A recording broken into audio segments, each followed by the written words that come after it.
Беспощадность Китая, ставшего причиной всемирной пандемии коронавируса, не знает границ. Одна из свидетельниц лагерей рассказала, что в отношении узников применяются пытки, изобретенные нацистами. После неоднократных обращений к властям Казахстана супругу Турсунай Зайнауддин удалось добиться разрешения на переезд. В октябре прошлого года китайские власти позволили им покинуть Восточный Туркестан при условии неразглашения информации о лагерях и применяемых пытках в отношении узников. Женщина вспоминает пережитое ею следующими словами. В отношении жителей Восточного Туркестана совершается геноцид.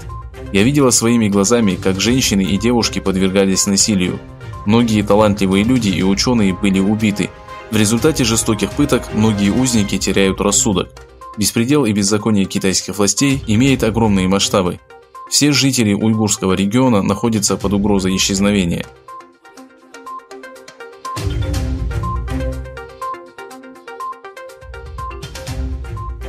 Писатель-теолог Омар Донгель-Оглу скончался в больнице, где проходил лечение от китайского вируса.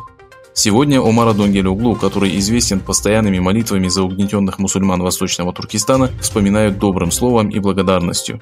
Председатель культурно-информационного центра Восточного Туркестана Абдулджалил Карагаш выразил свои соболезнования следующими словами. «Я прошу Всевышнего помиловать нашего брата Омара Донгель-Оглу, который не справился с коварным китайским вирусом, и выражаю свои соболезнования его родным и близким.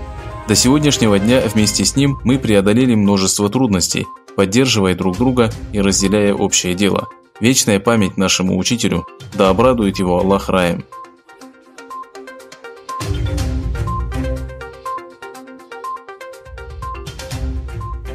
Министерство внутренней безопасности США заявило, что китайское правительство намеренно скрыло информацию об эпидемии коронавируса нового типа, который появился в Ухане, и степени его заразности, чтобы увеличить свои медицинские запасы. По сообщениям информационного агентства AP, Министерство внутренней безопасности подготовило 4-страничный отчет о виновности Китая в распространении эпидемии COVID-19. В докладе указывается, что вместе с намеренным сокрытием информации китайское правительство попыталось убедить мир в незначительности данной эпидемии. В свою очередь, госсекретарь США Майк Помпео сообщил, что у американской разведки имеются убедительные доказательства того, что COVID-19 был распространен из китайской лаборатории.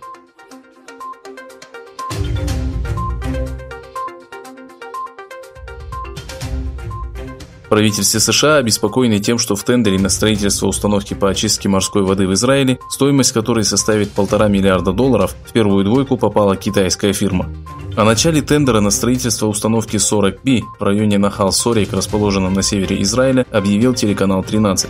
В двойку первых попала китайская компания Hutchison Water International, в связи с чем власти США передали Израилю свою обеспокоенность.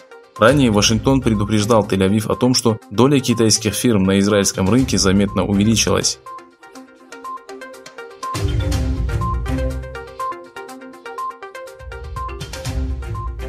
На границе КНДР и Южной Кореи произошла стрельба. Как сообщили в Генштабе военных сил Южной Кореи, инцидент произошел в 7 часов 41 по местному времени.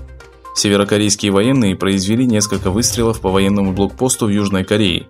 Спустя короткое время южнокорейские военные открыли ответный огонь.